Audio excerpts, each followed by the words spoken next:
بسم الله الرحمن الرحيم.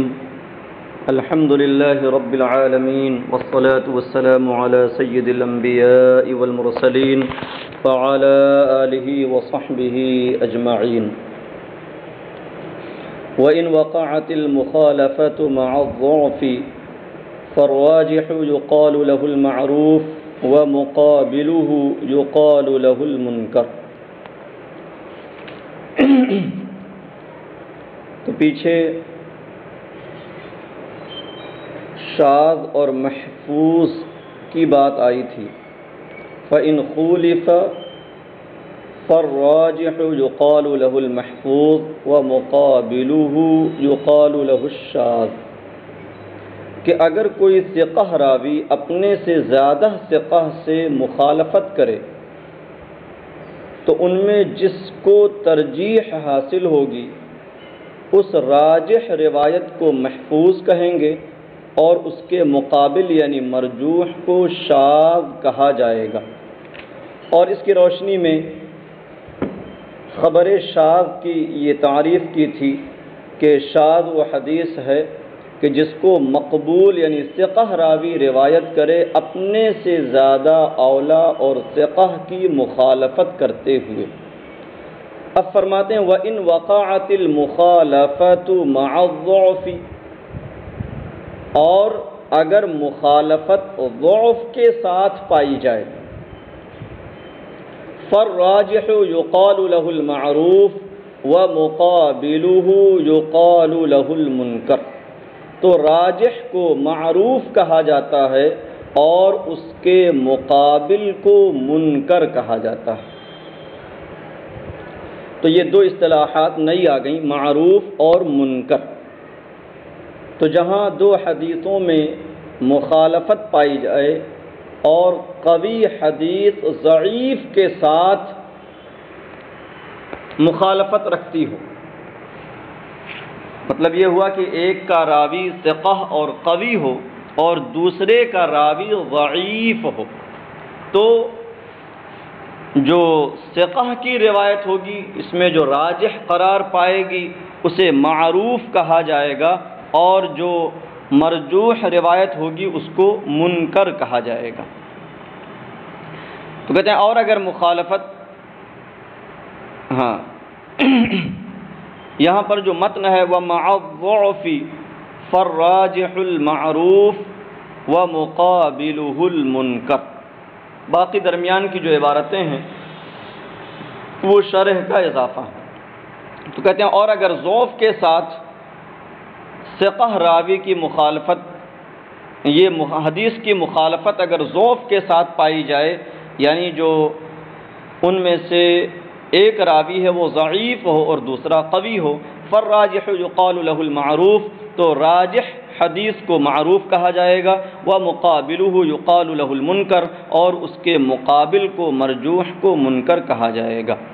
مثالہ ما رواہ ابن ابی حاتم من طریق حبی بن حبیب وهو اخو حمزة بن حبیب الزیات المقری عن ابی اسحاق عن العیزار بن حریث عن ابن عباس عن النبی صلی اللہ علیہ وعلى آلہ وصحبہ وسلم قال من اقام الصلاة وآتى الزکاة وحج البیت وصام وقر الضیف دخل الجنہ.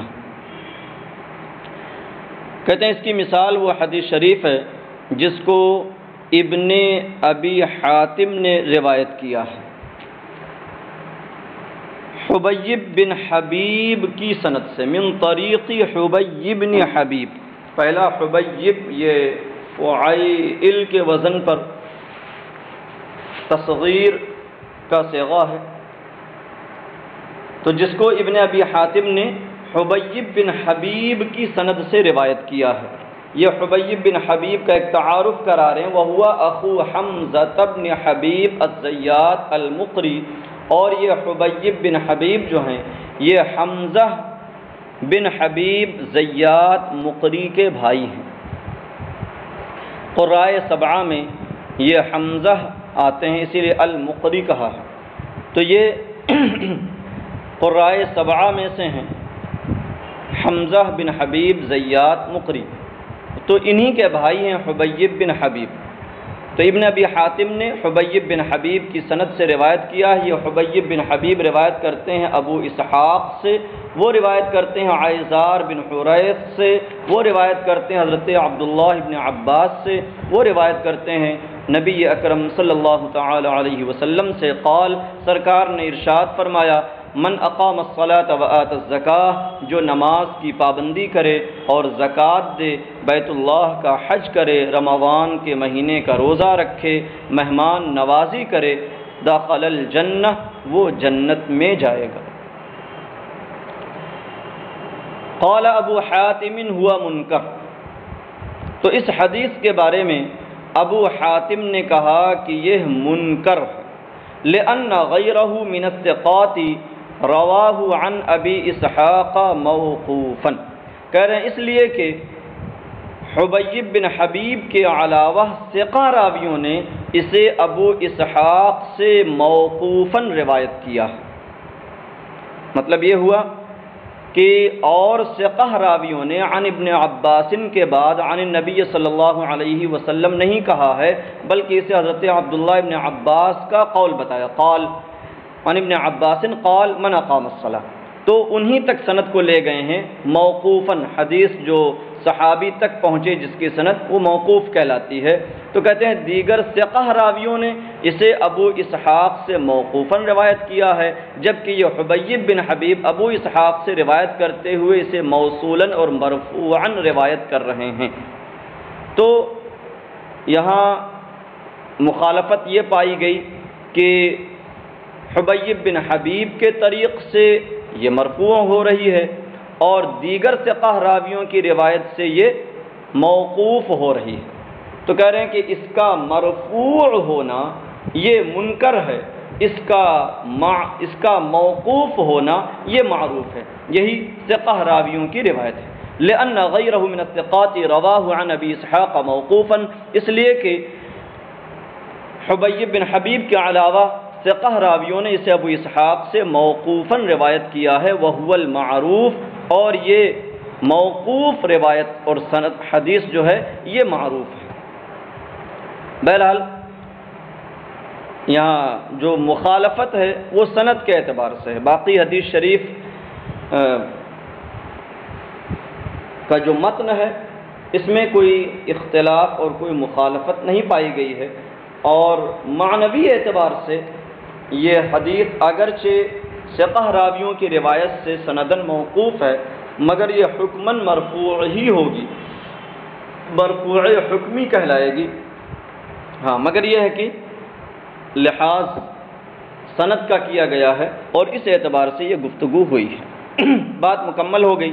اب یہاں سے شاذ اور منکر میں فرق واضح کر رہے ہیں. کہتے ہیں وعرف بہذا ان بین الشاذ والمنکر عموما وخصوصا من وجہ، اور اس تعریف یا اس تقریر سے، اس پوری گفتگو سے یہ معلوم ہو گیا کہ شاذ اور منکر کے درمیان من وجہ عموم اور من وجہ خصوص پایا جا رہا ہے. یہاں عموم خصوص من وجہ جو مناطقہ کی اصطلاح ہے وہ نہیں مراد ہے، بلکہ یہاں صرف یہ بتانا ہے کہ دونوں کے درمیان ایک اعتبار سے عموم اور اشتراک پایا جاتا ہے، اور ایک اعتبار سے خصوص یعنی کہ افتراق پایا جاتا ہے، انفراد پایا جاتا ہے. تو کہتے ہیں اور اس تقریر سے یہ معلوم ہوا کہ شاذ اور منکر کے درمیان من وجہ عموم اور من وجہ خصوص پایا جا رہا ہے. ایک اعتبار سے عموم ہے اور ایک اعتبار سے خصوص ہے. کیسے؟ کہتے ہیں لأن بینہما اجتماعا فی اشتراط المخالفہ، اس لیے کہ دونوں کے درمیان مخالفت کی شرط ہونے میں اجتماع اور اشتراک ہے، یعنی دونوں میں مخالفت پائی جاتی ہے، شاذ میں بھی اور منکر میں بھی. کہ شاذ وہ ہے جسے مقبول راوی اپنے سے اولا راوی کی مخالفت کے ساتھ روایت کرے، تو وہاں بھی مخالفت معتبر ہے اور یہاں بھی مخالفت کا اعتبار ہے. تو کہتے ہیں لأن بینہما اجتماعا فی اشتراط المخالفہ، اس لیے کہ دونوں کے درمیان مخالفت کی شرط ہونے میں اجتماع اور اشتراک ہے. وافتراقا فی ان الشاذ روایت ثقۃ او صدوق والمنکر روایت ضعیف، اور افتراق ہے دونوں کے درمیان علیحدگی پائی جا رہی اس بات میں کہ شاذ ثقہ یا صدوق راوی کی روایت ہوتی ہے اور منکر ضعیف راوی کی روایت ہوتی ہے۔